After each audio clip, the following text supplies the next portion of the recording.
Alright, folks, I continue my journey of reading the Communist Manifesto. In this episode, I'm going to be rereading the Proletarians and Communist part because I recorded it actually, but I forgot to put the mic on, so it was only just me scrolling. It's about 6 pages, I think, until we get to Socialist and Communist Literature. Genocidal theories. Yep. Alright then. Proletarians and communists. In what relation do communists stand to the proletarians as a whole? They mean to kill them. The communists do not form a separate party opposed to the other working class parties. They have no interests separate and apart from those of the proletariat as a whole. They do not set any sectarian principles of their own by which to shape and mold the proletarian movement. AKA, we mean to infiltrate you so we can, kill you later. The communists are distinguished from other working class parties by this only. Okay, so there are distinctions. In the national struggles of the proletarians of different countries, they point out and bring to the front the common interests of the entire proletariat, independent of all nationality. So this is like the formation of globalization. In the various stages of development, which the struggle of the working class against the bourgeoisie has to pass through, they always and everywhere represent the interests of the movement as a whole. So, because communism is what it is, I understand from this point right here that they completely remove individual identities, group identity right here. Represent the interest of the movement as a whole. Yeah, but that would also mean that the individual comes second, but the movement is the most important thing. All right. The communists, therefore, are on the one hand practically the most advanced and resolute section of the working class parties of every country, that section which pushes forward all others. On the other hand, theoretically, they have over the great mass of the proletariat the advantage of clearly understanding the line of march, the conditions, and the ultimate general result of the proletarian movement. This is... He seems to have formulated a proper sentence here, but it's mostly manipulation. It's like telling people that this is what we are instead of actually being that. Being the opposite of that, of course. The immediate aim of the communists is the same as that of all proletarian parties: formation of the proletariat into a class, overthrow of the bourgeoisie supremacy, conquest of political power by the proletariat. We call this democracy, but you put the class separation of society and then you pass it into communism. Democracy is that by which people, aka the proletariat here, take rule of their leaders. So they pick the leaders, they pick the market. So in capitalism, for example, it's the people that set I don't know, not only the prices, I don't mean just the price, but it's the people that set the trend, the movement of which product is the one that is most required and which product is to be sold more or less. So it's the demand of the people that does all of that. But of course, here we have communism. The theoretical conclusions of the communists are in no way based on ideas or principles that have been invented or discovered by this or that would be universal reformer. They merely express in general terms actual relations springing from an existing class struggle, from a historical movement going on under our very eyes. Yeah, if you say so. The abolition of existing property relations is not at all a distinctive feature of communism. It has also existed in other dictatorships. All property relations in the past have continually been subject to historical change consequent upon the change in historical conditions. The French Revolution, for example, abolished feudal property in favor of bourgeoisie property. The distinguishing feature of communism is not the abolition of property generally, but the abolition of bourgeoisie property. Now, pay attention to this because he gets a very good definition of this one. But modern bourgeoisie private property is the final and most complete expression of the system of producing and appropriating products that is based on class antagonism, on the exploitation of the many by the few. In this sense, the theory of the communist may be summed up in the single sentence: abolition of private property. Look at this shit. This is real, by the way. This is not, I don't know, a modification. It is actually said in the Communist Manifesto that the communist may be summed up in the single sentence: abolition of private property, aka enslavement. You cannot have a smartphone, you cannot have a PC, you cannot have your clothes, your home, you cannot have your food, anything. So this is the communists. We communists have been reproached with the desire of abolishing the right of personally acquiring property as the fruit of a man's labor, which property is alleged to be the groundwork of all personal freedom, activity, and independence. Hard-won, self-acquired, self-earned property. Do you mean the property of petty artisan and of the small peasant, a form of property that preceded the bourgeoisie form? There is no need to abolish that. The development of industry has to a great extent already destroyed it, and is still destroying it daily. So he means to say, well, it's self-evident what he means to say. The bourgeoisie has destroyed the petty artisan and whatever. Or do you mean the modern bourgeoisie private property? But does wage labor create any property for the laborer? Not a bit. It creates capital, i.e. that kind of property which exploits wage labor and which cannot increase except upon condition of begetting a new supply of wage labor for fresh exploitation. Everything is exploitation. So the wage that you get paid for your work is actually exploitation of the high class for the small class. Property in its present form is based on the antagonism of capital and wage labor. Let us examine both sides of this antagonism. To be a capitalist is to have not only a purely personal but a social status in production.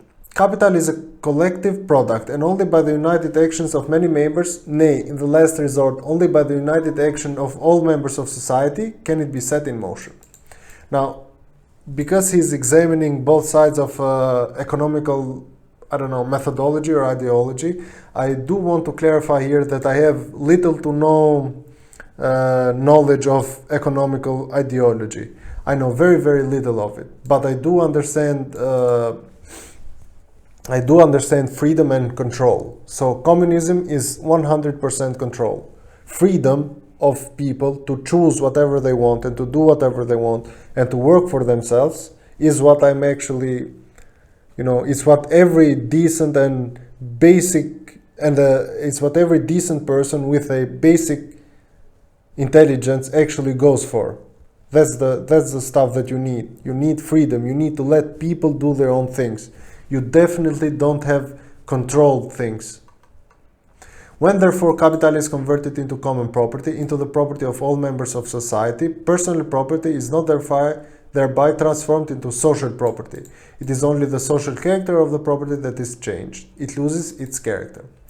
Let us now take wage labor. The average price of wage labor is a minimum wage, the quantum of the means of subsistence, which is absolute requisite to keep the laborer in bare existence as a laborer.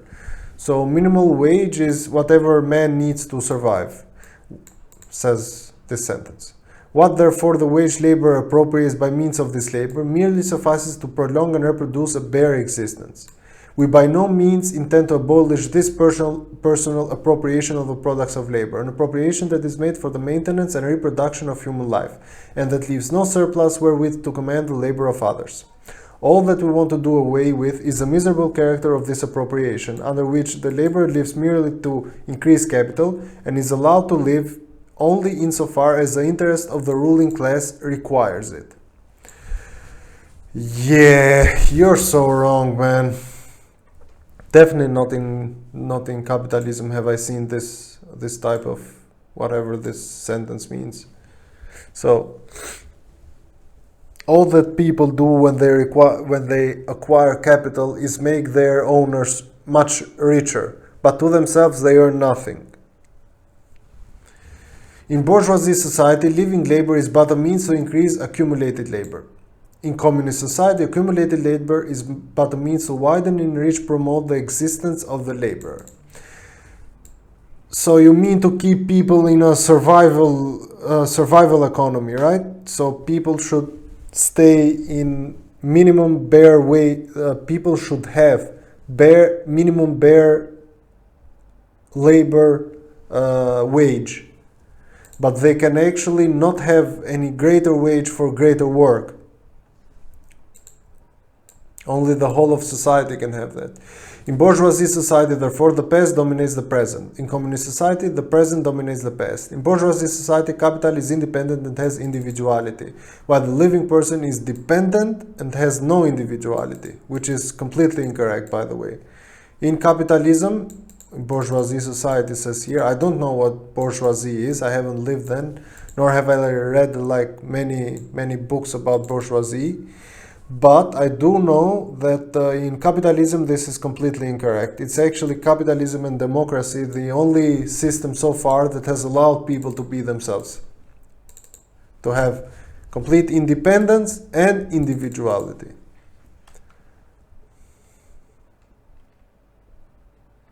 Both the living person and the capital.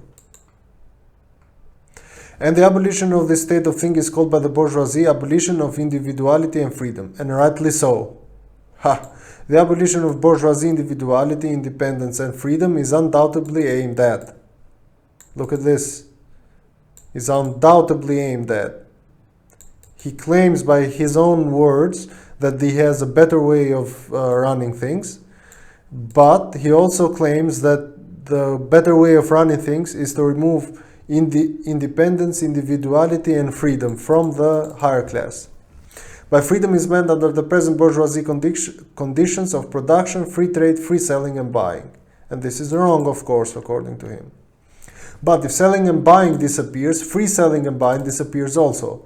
This talk about free selling and buying, all other brave words of our bourgeoisie about freedom in general, have a meaning, if any, only in contrast with the restricted selling and buying, with the fettered trades of the Middle Ages, but have no meaning when opposed to the communistic abolition of buying and selling, of the bourgeoisie conditions of production, and of the bourgeoisie itself.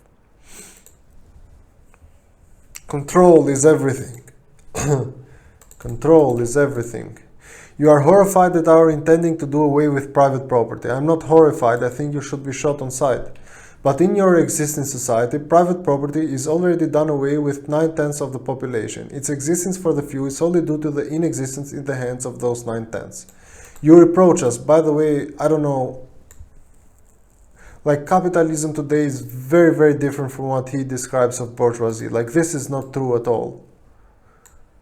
Private property is done away with for 9/10 of the population. Like it isn't. All of them have private property.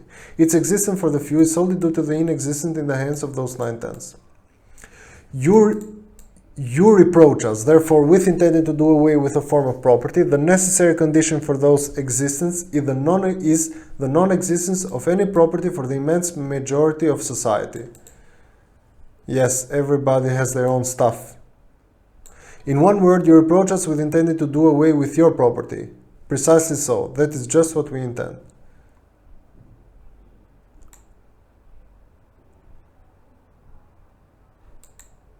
I don't get it. From the moment when labor can no longer be converted into capital, money or rent, into a social power capable of being monopolized, yeah, capitalism actually has, in a democratic society, laws. Like there are actual laws which go against monopolies.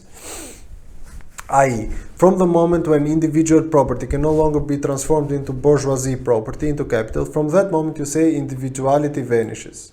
I say that you are trying to have individuality to vanish from the moment that you take that. You must therefore confess that by individual you mean no other person than the bourgeoisie. I don't. Then the middle class owner of property. Not at all. This person must indeed be swept out of the way and made impossible. You should die. Die. Communism deprives no man of the power to appropriate the products of society. All that it does is to deprive him of the power to subjugate the labors of others by means of such appropriations. Because everything, of course, according to you, is, is class struggle. Everything is one higher class trying to abuse those of the lower class. This is all that it is, according to you, and that's not correct. It has been objected that upon the abolition of private property, all work will cease, and universal laziness will overtake us.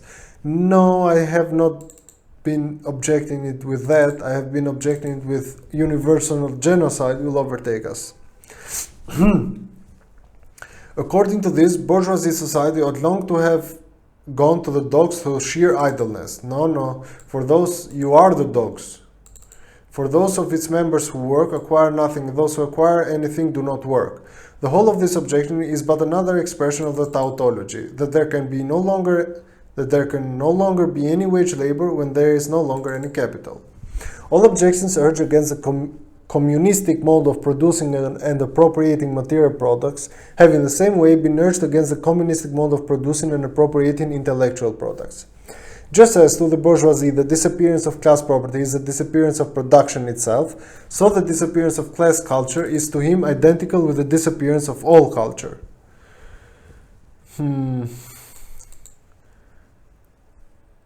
Because everything is class, of course. That culture, the loss of which he laments, is for the enormous majority a mere training to act as a machine. Yeah, no it isn't, man. You should talk to stand-up comedians. They are no machines. But don't wrangle with us so long as you apply to our intended abolition of bourgeoisie property the standard of your bourgeoisie notions of freedom, culture, law. Your very ideas are but the outgrowth of the conditions of your bourgeoisie production and bourgeoisie property, just as your jurisprudence is but the will of your class made into a law for all, a will whose essential character and direction are determined by the economical conditions of existence of your class. All laws that are brought forth by the higher class are only done so that the higher class can actually, by definition, hold control.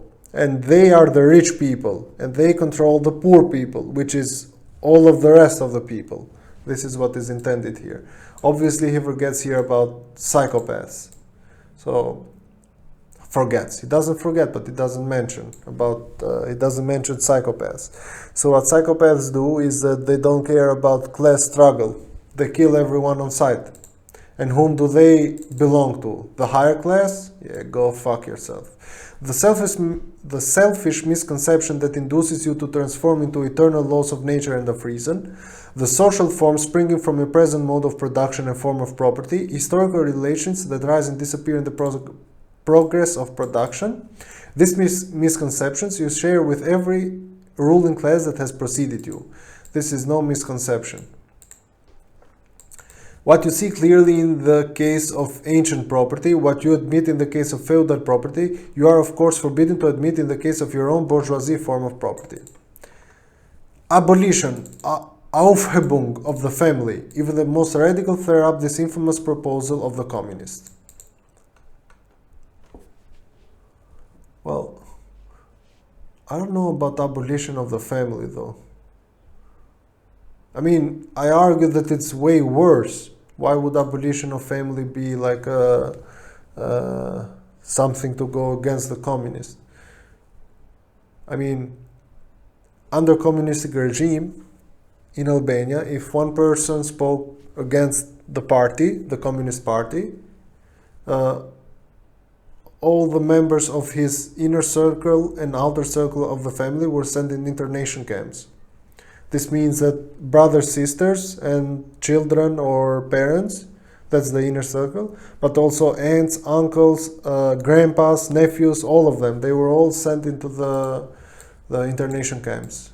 So abolition of the family? No. Genocide? Yeah. On what foundation is the present family, the bourgeoisie family, based? On capital, on private gain. In its completely developed form, this family exists only among the bourgeoisie. But this state of things finds its completement in the practical absence of the family amongst the proletarians and in public prostitution. So, what family will degrade, he says, in capitalism is prostitution. I don't know if this guy has a mind, but I don't know what words I can say to go against this statement, but I'm gonna say it's like completely mindless, the whole entire thing.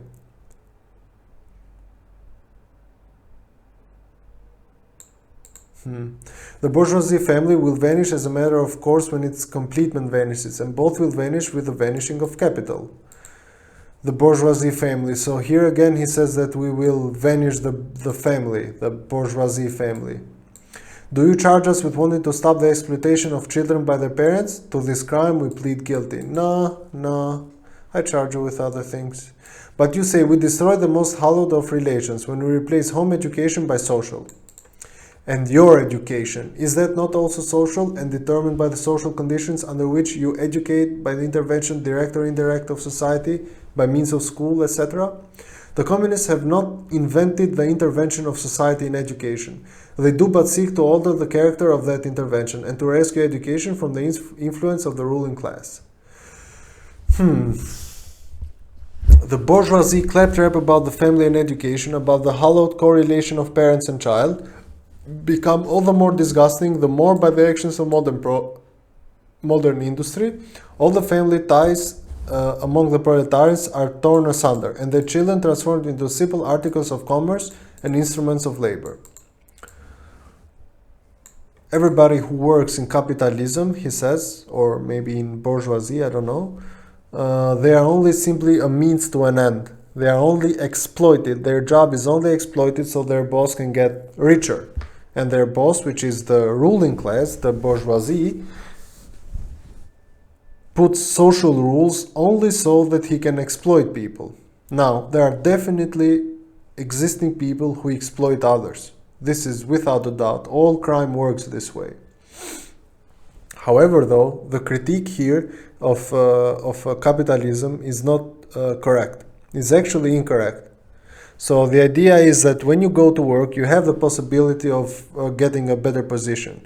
You also have, in a capitalistic democratic society, the possibility to be the owner of your own business. Right. So if you are the owner of your own business, how can you be exploited then? If literally any human being that lives in a capitalist society can be the owner of their own business, how can they be exploited? But you communists would introduce community of women, screams the bourgeoisie in chorus. The bourgeoisie sees his wife as a mere instrument of production. Of course, he hears that the instruments of productions are to be exploited in common, and naturally can come to no other conclusion that to the lot of being common to all will likewise fall to the women. He has not even a suspicion that the real point aimed at is to do away with the status of women as mere instruments of production. For the rest, nothing is more ridiculous than the virtuous indignation of our bourgeoisie at the community of women, which they pretend is to be openly and officially established by the communists. The communists have no need to introduce community of women. It has existed almost from time immemorial. Alright, so I don't think women are mere instruments of production.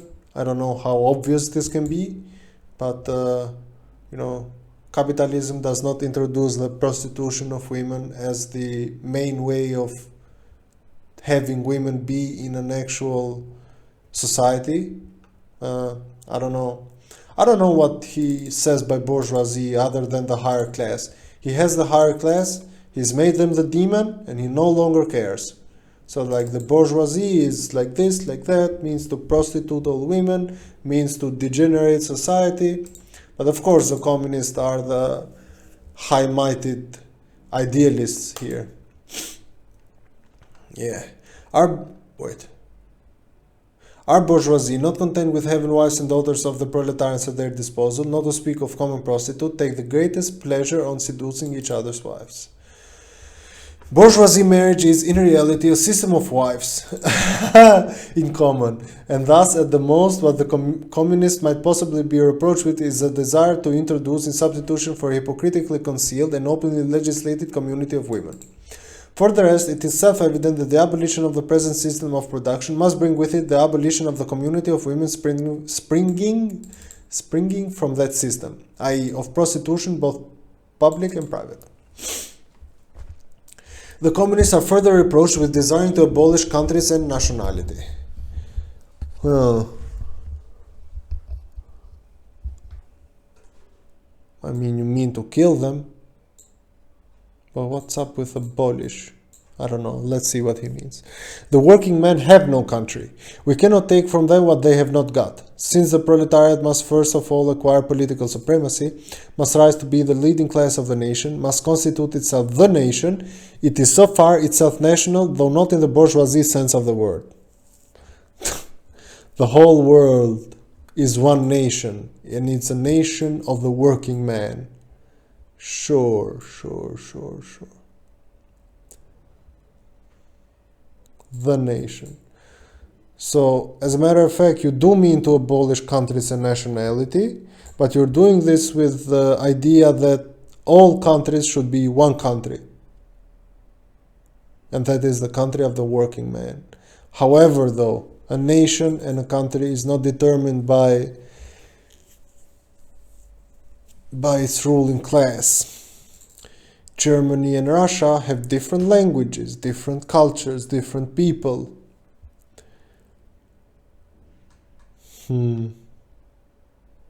I do mean to abolish countries and nationality, but I say that I mean to join all people under one nation, and that means that I don't abolish countries and nationality. Only what the bourgeoisie means as countries and nationality. National differences and antagonism between people are daily and more vanishing, owing to the development of the bourgeoisie, to freedom of commerce, to the world market, to uniformity in the mode of production, and in the conditions of life corresponding thereto.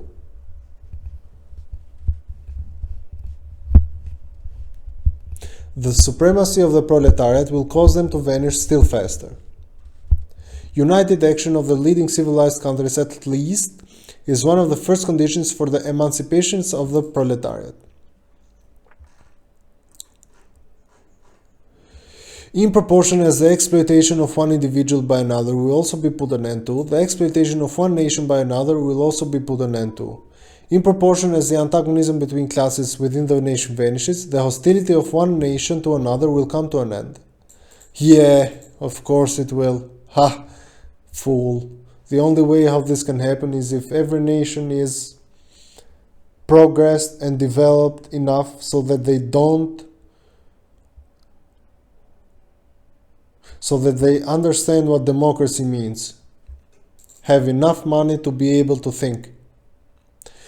The charges against communism made from a religious, philosophical, and generally from an ideological standpoint are not deserving of serious examinations.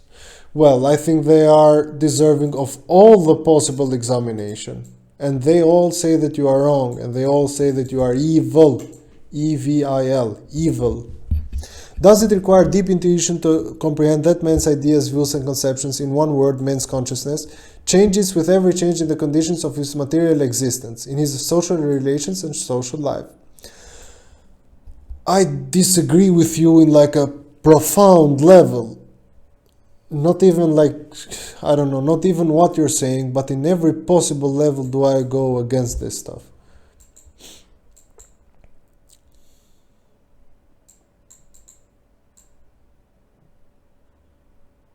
Man's consciousness changes with every change in the condition of his material existence. It doesn't. It doesn't. Material existence is not all that there is. Social relations and social life is not all that there is. Men are living things. They are living beings. A material existence is surely true. Social relations, social life, certainly true. Man's consciousness, far more than this. Materialists are not people who are looked up to in democratic societies. We know that they say that they exist, but of course a materialistic person falls badly on their face in life. So, what else does this history of ideas prove than the intellectual production changes its character in proportion as material production is changed?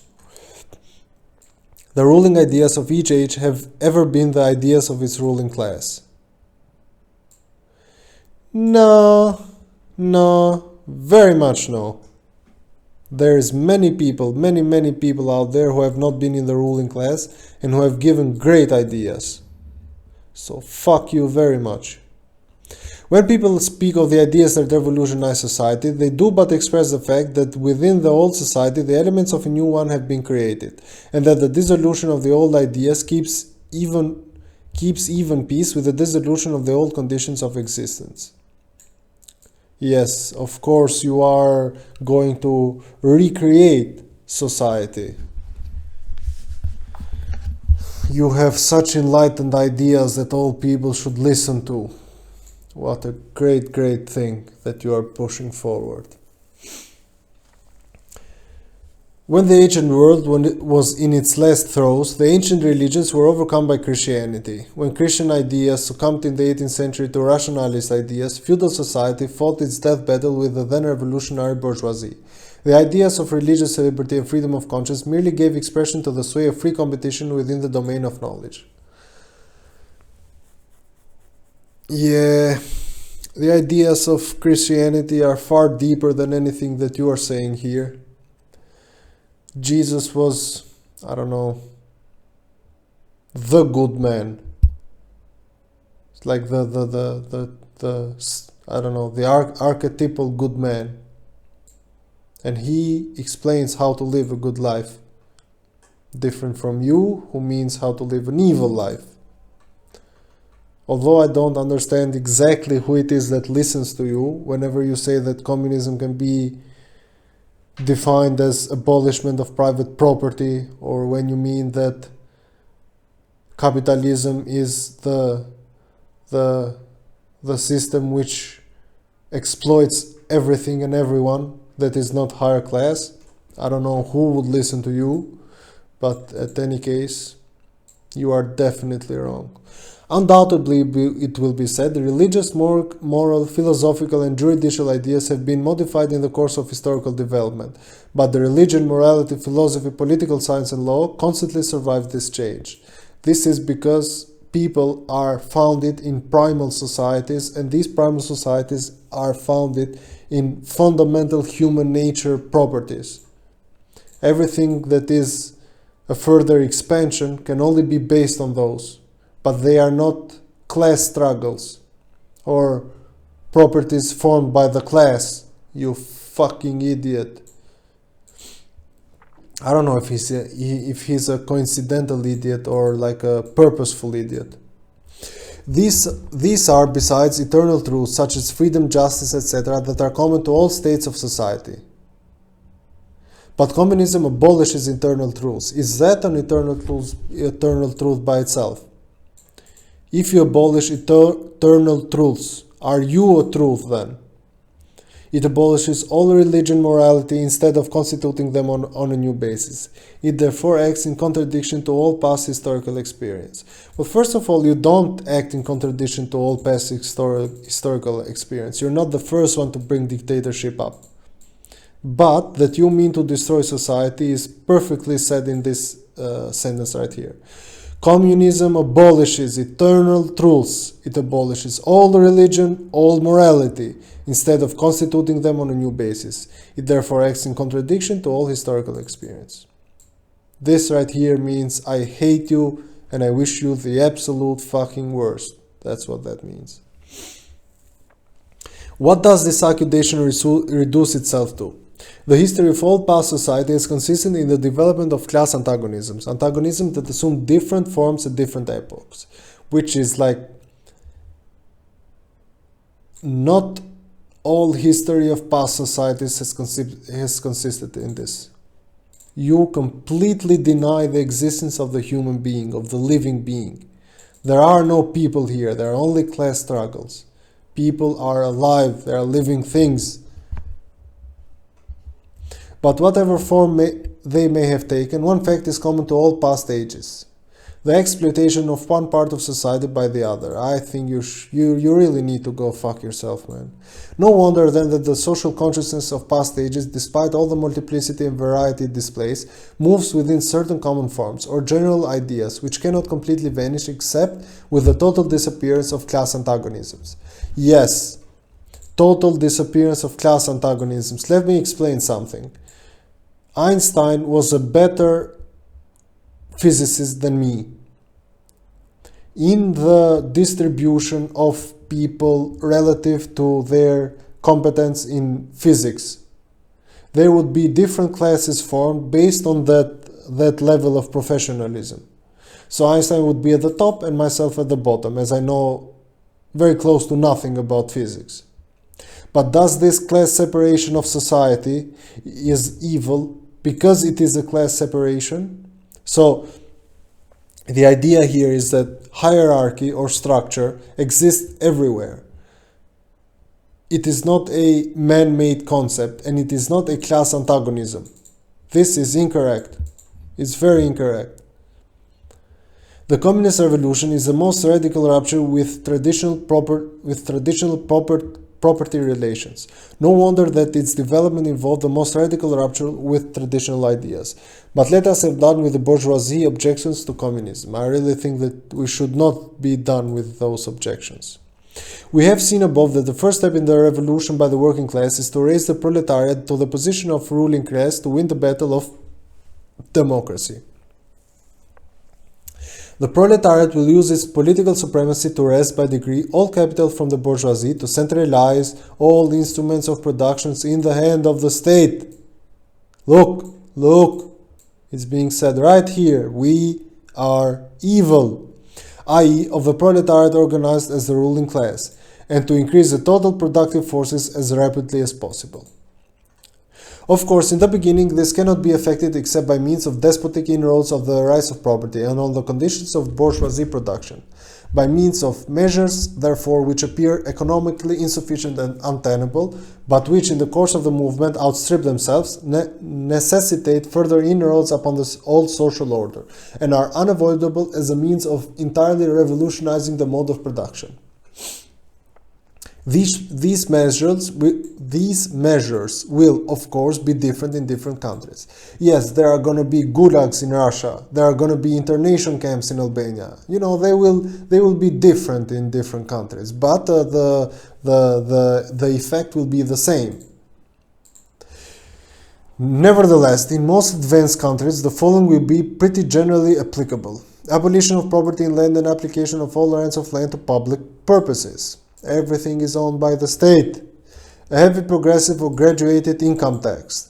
Abolition of all rights of inheritance. Confiscation of property of all immigrants and rebels. Centralization of credit in the hand of the state by means of a national bank with state capital and an exclusive monopoly. Centralization of the means of communication and transport in the hands of the state. Extension of fractions and instruments of production owned by the state, the bringing into cultivation of wastelands, and the improvement of the soil generally in accordance with a common plan. Equal liability of all to work. Establishment of industrial armies, especially for agriculture. Combination of agriculture with manufacturing industries. Gradual abolition of all the distinction between town and country by a more equable distribution of the populace over the country. Free education for all children in public schools. Abolition of children's factory labor in its present form. Combination of education with industrial production, etc., etc. genocide. All right. When, in the course of development, class distinctions have disappeared, genocide will follow. And all production has been concentrated in the hands of vast associations of the whole nation, the public power will lose its political character. Political power, properly so called, is merely the organized power of one class for oppressing another. Of course it is, not for managing, but for oppressing.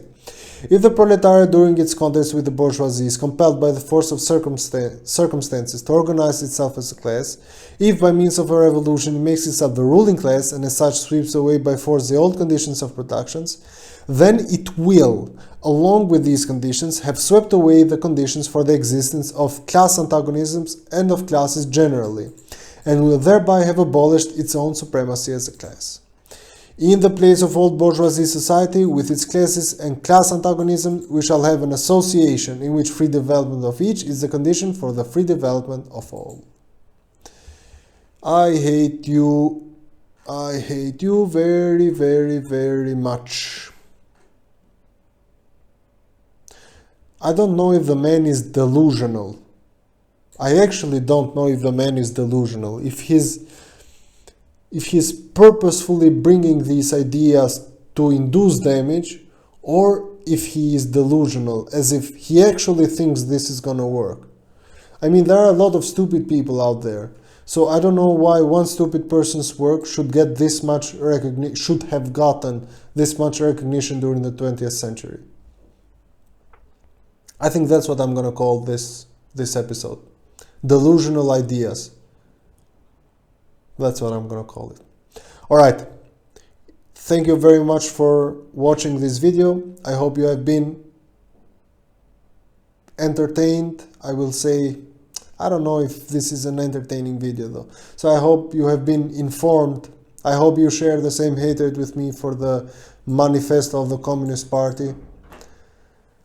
I hope that people can learn this shit is nothing but evil. There is not a single fucking sentence here that brings progress. Everything brings destruction.